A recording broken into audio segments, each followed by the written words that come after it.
አንተን ለማፍቀር እችላለሁ። እድለኛ ሴት ነኝ ባንተ በመፈቀር። እኮ በቃ እንቅልፍ እንዳልተኛ ነው። ከዚህ ውስጥ ተጨንቀህ መኖር ነው የሚሻልህ። እውነቱን አውቀህ እውነቱን ተቀብለ መተኛት ነው የሚቀለው። ቡቡዬ ተው እንጂ እንዴ! እንኳን አይነጋልኝም። በቃ እኮ ወይኔ ቢሮ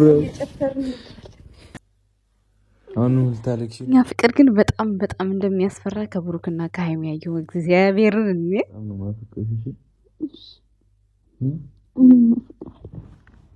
እንዴት ነው ደስ የሚለው ከአንቺ መስማት ቃል ግን በእናትሽ ቃል ነበር ሲደከም ሲለፋ የነበረው ተሳካ። እግዚአብሔር ይመስገን። ኮመታተሮችን ብዙ አወራችሁ፣ ሃይማኖትም ብዙ ተወጋዋለች። እኛ የማናቃ ሰዎች ስለሷ ብናወራ ካሜራ ላይ ባሳየችን ልክ ነው እንጂ እኛ የምናወራው ከካሜራ ጀርባ የሚያውቋት አሉ፣ በአካል የሚያውቋት ጎረቤት አለ፣ ምን አለ። የእነሱን ወሬ ተቋቁማ ይህ ሁሉ ችላ እዚህ ደረጃ በመድረሷ በጣም በጣም በጣም የምትሸለም ሴት ናት። የምሬን ነው፣ በጣም ማለት ነው። እኛ ቪዲዮ በሰራችሁ ልክ ነው የምናወራት። ፕራንክ ብታረጊ ይህንን ለምን አደረግሽ? እንዲህ ባታረጊ፣ ብሩኬ የሆነ ነገር ቢያደርግ ሴት ቢያመጣ ለምን ሴት አመጣ? ለምን እንደዚህ ሆንክ? ባግራውንዱ ግን አታውቁትም። ባግራውንዱ ሳታውቁ ነው እናቱን እንደዛ እንደ ውሻ ስትበሏት የነበረው። እሱ ግን አያችሁት አይደለ? ጨዋ ወንድ ጨዋ ሴት፣ ጨዋ ወንድ ለጨዋ ሴት ነው የሚገባው ሲጀመር ማለት ነው። ገብቷችኋል አይደለ? 2 ዓመት ሙሉ የታፈነው ፍቅሩ መክኖ አልቀረም። ከሱ ጋር እንዳይሆን በጣም ብዙ ምጥሩ ሰዎች ነበራችሁ፣ በጣም ብዙ። አሁን ስቲል አሁን ራሱ የምታደርጉት ነገር ራሱ አሁን እንኳን ለማቆም ሞክሩ። አሁን እንኳን ማለት ነው አንዳንዴ እየጻፋችሁ የምትፖስቱት ምናምን ነገር የሰውን ልጅ ልብ እንዲሁ በንግግር ተሰበርኩ ስትል እንኳን ለምን ታዲያ ለምን አትረዷትም? አሁን ለምን አትረዷትም? ያለፈው እኮ አለፈ። እነሱም እኮ ብዙ ነገር ተባብለው እኮ ነው ዛሬ ላይ ይህንን ፍቅራቸውን ያፈነዱት። ብዙ የማይባሉ ነገሮች እየተዋወቁ አብረው እየበሉ አብረው እየጠጡ። እኛ እኮ ቪዲዮ ላይ ነው የምናውቃቸው። ምንም ብንላቸው ችግር የለውም። ገብቷችኋል አይደለ? ሰላም ጤና ይስጥልን ውድና የተከበራችሁ የጨረቃ ፋሚሊ ቤተሰቦች። አረግምጃ የጠፍታለች ጋይስ፣ የት ሄዳ ነው? ጉድፈላ። ፈልጓት ጋይስ። እውነት ላይቭ ላይ አላያትም። 2 ቀን 3 ቀን ሆነኝ። የት እንደሄደች አላውቅም። ብቻ ግን ገዱ አርጥብ ነው። ማርያምን እግዚአብሔርን ገዱ አርጥብ ነው።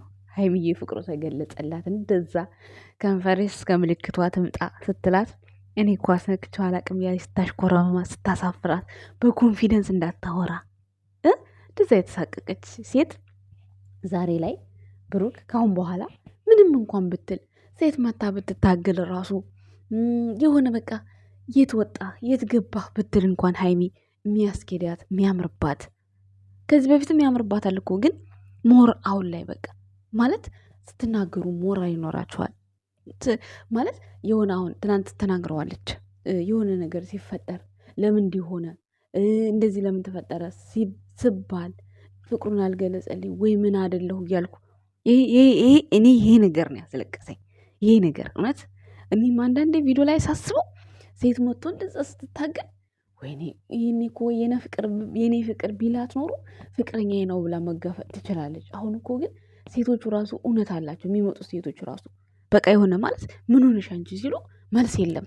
ይሄ ነገር በቃ በጣም እንትን ላይ ነበረ እውነት ለመናገር ማለት ነው። ግን ሁሉም ጊዜው ደረሰ። ብሩኬም ከምን ያክል ጊዜ በኋላ ፍቅረኛ ይኖርሃል ሲባል የጆሲ ኢንተርቪው ላይ ከ10 ዓመት በኋላ የእናቴ ህልም አለ ምናምን ሲል ነበረ። እግዚአብሔር መልካም ነው። ህይወት እንደዚህ በአጭር ጊዜ ይቀየራል። እናንተ ብቻ መልካም ሁኑ። እውነት ብሩኬ በጣም መልካም ሰው ነው። ምንም ለሰው ተንኮል የለው፣ ለሰው ክፋት የለው። ሀይሜን ማለት ነው እንደ አንድ ሴት ልጅ ነው የሚሳሳላት እንጂ እንደ ፍቅረኛ አይደለም። የምር ብታድግልኝ፣ ብበላልኝ፣ ብትወፍርልኝ፣ ከፍቶሻል ወይ ደብሮሻል ወይ በጣም ብዙ ዋጋ ከፍሏል። በዚች 2 ዓመት ውስጥ ሀይሜ የፈለገ ነገር ፍቅሩን ገልጾ እንዲባፉ ስላላወራ ነው እንጂ ፍቅርን በተግባር አሳይቶናል። ብሩክ የምሬ ነው። እውነት ፍቅርን በተግባር አሳይቶናል። ይቺ ቃል ፍቅር የኔ ፍቅር የምትለው ብቻ ቃል ስለቀረች ነው እንጂ እነሱ ፍቅርን ኖረውታል። ሀይሚ ፍቅር የሚኖር ህይወት ነው ብላለች፣ ኖረውታል። ግን ደግሞ ዛሬ ለእኛም ስላሳወቁን በጣም ደስ ብሎናል። በጣም ብዙዎቹ ተደስተዋል። የጨረቃ ፋሚሊዎች ብዙ እንደውም ስለነሱ ባልና ሚስቶች የሚፈተፍቱ ሰዎች ጥሩ አመለካከት እኔ እንደገለጽኩት አይነት ትናንት ወዲያ ፍቅሩን ለመቀበል ያቃታትን ስሜቷን ተረድተው በቃ እኔም ትክክል ነኝ ብዬ ኩራት ተሰምቶኝ እግዚአብሔርን ቆይ እዚህ ጋር ላስገባላችሁ።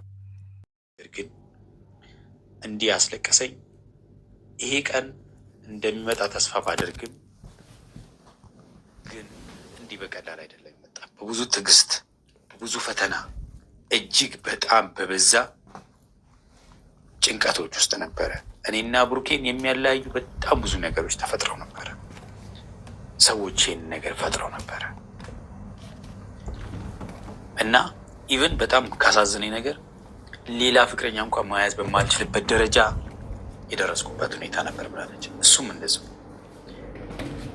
አያችሁ፣ እንደዚህ ያሉ ነገሮች አሁን እሷ ከብሩኬ ይሄ ነገር መምጣቱ እጅግ በጣም የተረጋገጠላት ስለሆነ እጅግ በጣም ደስ አላት ማለት ነው። እነዛ የተባለችው የታመመቻቸው ህመሞች መድኃኒት አገኙ ማለት ነው። መድኃኒት ሲያገኙ የደስታ እንባ አለቀሰች ማለት ነው። ብዙ እህቶቻችን እንደዚህ ያለ ህይወትን እና ሀስል የሆን ላይፍን ያሳልፋሉ። ከቅርባቸው በሆነ ሰው ይጎዳሉ፣ ከሩቅም በሆነ ሰው ይጎዳሉ። በተለይ እንደውም በዙሪያችን ካሉ ሰዎች የምንጎዳ ይበልጣል አይደለ? ወንድማችን በጣም እናመሰግናለን ለዚህ አገላለጽ። ሁሌ ነው የምከታተል። በጣም ጥሩ ነገር ነው የምታስተላልፈው። እናመሰግናለን። ነገር ግን በእያንዳንዱ ግጭቶች ውስጥ እኛ ሀይሚን ተይ ብሩክ ተው የምንለው ሀይሚ ብሩኬን ብታጣ ሴት ልጅ ናት፣ በጣም ነው የምትሰበረው። ብሩኬ ሀይሚን ቢያጣ በጣም ነው የሚሰበረው እያልን ለሁለቱም ብዙ መስዋዕትነት ከፍለናል። ዛሬ ተንኮለኞች፣ ነገረኞች እየተባልን እኛ በኮመንት ሊጻፍልን አይገባም። በጽሁፉም ደግሞ ማለት ነው እግዚአብሔር ይመስገን ክብሩ ይስፋ በደስታ በፍቅር ፍቅራቸውን ተገላልጸውልናል። ደስ ነው የሚለኝ። እኔ አሁን እየመጣችሁ አፋችሁ የምትከፍቱ ሰዎች አላችሁ፣ ስርዓታችሁን ያዙ። እኔ መቼም ቢሆን መቼም ማለት ነው መቼም ወደኋላ አለ መቼም ማለት ነው እውነቱን ስነግራችሁ ብሩኬና ሀይሚን ሳላጣምር እኔ ወደኋላ ብዬ እንኳን በሰው ወሬ በሰው ትችት አልቀርም ብዬ ነበር። አንድ እርምጃ ተራምጃለሁ፣ ምንም ነገር ሳልሆን እስካሁን ድረስ ማለት ነው። ምንም ነገር ኔጌቲቭ ነገር ለማንም ምንም ብዬ ሳላቅ ሀይሚን እኔ የምናገረው እንዳትጎዳ እንዳትወድቅ። ሰው ያፈቀረውን ሰው ማጣት የሚያውቀው ብቻ ሲያወራው ነው ደስ የሚለው። ማያውቀው ሰው ሲያወራው ኖርማል ነው። ገብቷችኋል አይደለ? ለዚህ ነበር ትግሌ። ተይ ሀይሚ ተይ፣ ልጅነት ያጥቃሽ፣ ተይ ወንድ ልጅ አክብሪ፣ በጥፊ አትማቺ፣ እንደዚህ አታርጊ ስለ የነበረው ለዚህ ነው። ብሩኬን ቢሆን ተው፣ ሴት ጋር እንደዚህ አትለጣጠፍ፣ ሴት ጋር እንዲህ አትሁን። በሱም እኮ ቪዲዮ ሰርቻለሁ። የሚያውቅ ሰው ያቀኛል በደንብ እና ይህን ውጤት ስላሳየ ፈጣሪ እግዚአብሔር ይመስገን። እኔ ትናንትና በጣም ደጋግሜ ሳያቸውን ያደርኩት ማርያምን በጣም በቃ እንጃ። ያው ብሩኬ እንዲህ ወጥቶ እንባው ስላልወጣ ነው እንጂ ውስጡ በደስታ በሀሴት ተሞልቷል። በቃ የኔ ፍቅር ስትለው ራሱ እንዲህ ደስ እንዳለው በእሱ አፍ መጠራቱ እንዲህ ደስ እንዳለው እና ከዚህ በኋላም ለሚመጣው ነገር ለሚመጣው ትችት ምንም አይነት ክፍተት ቦታ እንዳትሰጡ እኔ መልካም ምኞቴ ነው። እግዚአብሔርን እኔ በብሩክና በሀይሚ የሆነ ከከፋኝም የማለቅሰው ከካሜራ ጀርባ ነው እንጂ ካሜራ ላይ አልቅሼ መውጣት አልፈልግም። እኔ ትናንትና በጣም ነው የተሰማኝ፣ በጣም ከምላችሁ በላይ። ግን በቃ የሆነ እዚህ አንዳንድ አለ አይደለም ምንም የማይገባቸው በቃ ደነዞች ማለት ነው። ለእነሱ መሳለቂያ መሆን ስለማልፈልግ ብቻ ነው። እና የሆነ ሰዓት እንደው ቪዲዮ እያወራሁኝ መጣብኝ፣ እንዲሁ እንትኑ መጣብኝና እዛ ስር ራሱ ገብተው የጻፉት ጽሁፍ እኔ ግን ምንም አይመስለኝም እኮ እኔ በስመ አብ ስንት ነገር የቻልኩ ሴት ነኝ። ምክንያቱም እዚህ የሰው ሀገር እንኳን ውጣ ወረዶችን ችዬ እየሰራሁ የኖርኩ ሴት ነኝ። እንኳን የእናንተን የማታቆኝን ሰዎች ስድብ ማለት ነው። ስለዚህ ከምንም በላይ ልባችሁን የሚጎዳው የምታውቁት ሰው ጓደኛችሁ፣ ጎረቤቶቻችሁ የሚያወሩ ስለ እናንተ የሚያሙት እነዛ ሰዎች ናቸው የሀይሚን ልብ የሚጎዳው እንጂ ሚዲያው ላይ ማንም የፈለገውን ቢያወራ ሚዲያው ላይ እኮ ባዩት ልክ ነው እንጂ የሚያወሩት ሀይሚ ከካሜራው ውጪ ማናት? ምንድናት? ብሩኬ ከካሜራው ውጪ ምን ይሰራል? ምን ያደርጋል? ማንም ምንም አያውቅም። ምንም ቪዲዮ ላይ የወጣውን ደግሞ ሰው እንደፈለገው መተንተን መናገር መብቱ ነው። ይሄ ምንም ሰው የፈለገውን ያወራል። ይሄ የእነሱ መብት ነው። ግን የእነሱ ባክግራውንድ ምንድን ነው? የእነሱ ህይወት ምንድን ነው? እናንተ የምታወሩት ከእነሱ ጋር ይሄዳሉ ወይ? ብሩክ ባለጌ ነው፣ ብሩክ ሴት ያያል፣ ብሩክ እንደዚህ ነው፣ ካገኘ ከሄደ ይሄዳል፣ ይመጣል፣ ይወጣል፣ ሀይሚን ችት አረገባት ምናምን።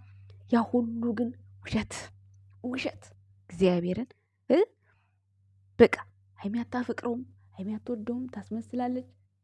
አንዳንዴ ቪዲዮ ላይ የሚሰሩት ነገሮች ሊሆኑ ይችላሉ። በቪዲዮ ልክ የሚወራ ወሬ ሀይሚን አይጎዳትም። እውነትን ትነግራችሁ እውነት የሚጎዳት እዛው አብረዋት የሚበሉት አብረዋት የሚጠጡት። እንዴ ከአንድ ጓደኛችሁ ጋር ቁጭ ብላችሁ አስቡት። እናንተ ራሱ እኮ በጣም ከባድ እኮ ነው። ቆይ አንቺ ግን እንደዚህ የኖርሽው ለምንድን ነው ቢሏት ምን መልስ አላት? ምንም እኮ መልስ የላት የምችል እየሰራች ነው፣ እንደ ሰው እያማረባት ነው፣ እንደ ሴት ውብ ሴት ናት። እዛች ጓደኛዋ ጋር ሆና ያቺ ጓደኛዋ ፍቅረኛ ካላት እንኳን እሷ ስትጠየቅ ስሜቱ በጣም ከባድ ነው በጣም። እና ይህ ሁሉ ነገር ተቋቁማ እዚህ ደረጃ በመድረሷ በጣም ደስ ይላል። ለጥሩ ነገር ደግሞ ዋጋ ይከፈልለታል። ብሩኬ በጣም መልካም ባል ስለሆነ መልካም ወንድም፣ መልካም በቃ እንደ ወንድምም እንደ አባትም እንደ ሁሉ ነገር ለሀይሚ ሆኖ የተቀበላት ወንድ ነው፣ ሁሉ ነገሯ ማለት ነው። ስለዚህ የሚገባው ነው ወንድ ነው። እሱም ደግሞ ቸኩዬ እሷ እንዳላጣት በሚል እሳቤ ቸኩዬ ነገራቶችን እንዳላበላሽ በሚል ሁኔታ ውስጥ በጣም ተጨንቆ ተጠቦ እዚህ ደረጃ ደርሷል። እግዚአብሔር ይመስገን። እውነት እንጃ እንዴት ግን ሊገልጸው እንደቻለ። እኔ ጠይቁን ብለዋል፣ በጥያቄ መልክ ቢያቀርቡን ደስ ይለኛል። ማርያም ነው የምላችሁ።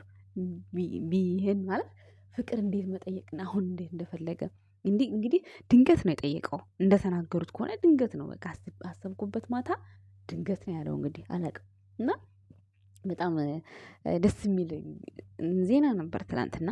ዛሬ የመጣሁበት ያው አንዳንድ ነገሮች ይሄን እነዚህ ነው ለምን ላውራቸው ብዬ ነው የመጣሁት። ሲቀጥል ደግሞ ከዚህ በኋላ እንዴት ነው የምንኖረው ብለው እያሰቡ ነበረ፣ ገና ከትናንትናው እያሰቡ። አንዳንድ ቦታ ላይ ደግሞ እንደዛው ለየብቻችሁ ሁኑ፣ እዛው ባላችሁበት እርጉ ያላችሁም አላችሁ። ራሳችሁ መጠበቅ ነው። ምንም የሚያስፈራ ነገር የለም። ያልተፈለገ ነገር እንዳይመጣ ዘመኑ ዛሬ ረቋል። ጉግል ላይ ገብታችሁ ፍቅረኛሞች ምን ያደርጋሉ፣ ፍቅረኛሞች እንዴት ይጠነቀቃሉ፣ ፍቅረኛሞች እንዴት ይሆናሉ፣ ጉግል ላይ ገብታችሁ ሰርች አድርጋችሁ ማየት ነው። ለእናንተ ይሄ አይነገርም። ስለዚህ ምንም የሚያስፈራችሁ ነገር የለም። ሀይሚዬ ያው እንደ አዲስ በቃ ባልጠበቀችው ሰዓት ብሩክ ይህን ነገር ስለተናገራት እንደዛ ደንግጣ አስባ አልማ በቃ በተረጋጋ መልኩ ፍቅሯን መመለሷ በጣም ነው ደስ ያለኝ እኔ ማለት ነው። እና እግዚአብሔር ይመስገን ስለ ሁሉም ነገር፣ ፈጣሪ ይመስገን። የሰው ስህተት አይታችሁ እለፉ። ካቃታችሁ ደግሞ የሰው ስህተት አትፈልጉ። የሰው ስህተት የሚፈልግ ሰው ስሙ እንዲህ ይባላል፣ እኩይ ፍልስጣ ይባላል። እኩይ ፍልስጣ ማለት ምን ማለት ነው? ጋኔን። እስቲ ጋኔን በሉ። ጋኔን መሆን ከፈለጋችሁ የሰዎችን ስህተት ፈልጉ። እገሌ እንዴት እንደዚህ የሚላል እገሌ እኮ እንዲህ ያለ ደረጃ ደረሰ ሲባል ተወል ሰርቆ ነው ይላል። እንዲሁ ግርም እኮ ነው የሚያደርገው።